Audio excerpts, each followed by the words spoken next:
ಮುಕ್ತಕ ಕವಿಗಳಾದ Shri Srinivas V Shanbhag ಅವರ ಮುಕ್ತಕ ವಾಚನದಲ್ಲಿ ರೋಹಿಣಿ ಶೇಖರ್, ಮೈಸೂರು. ಮೀನಿನ ಕಣ್ಣೀರು ನದಿ ಹೃದಯದಿ ಹೋದು, ಮೀನ ಕಣ್ಣಿನ ನೀರು ಕಂಡವರು ಯಾರು? ಮೀನಿನ ಕಣ್ಣೀರು ನದಿಯ ಹೃದಯದಿ ಹೋದು, ಮೀನ ಕಣ್ಣಿನ ನೀರು ಕಂಡವರು ಯಾರು?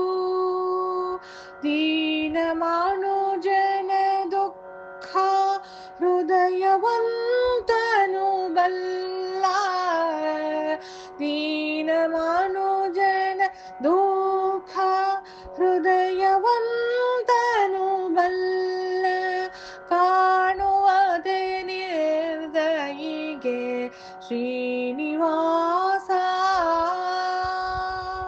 ದೀನ ಮನುಜನ ದುಃಖ ಹೃದಯವಂತನು ಬಲ್ಲ, ಕಾಣುವುದೇ ನಿರ್ದಯಿಗೆ ಶ್ರೀನಿವಾಸ.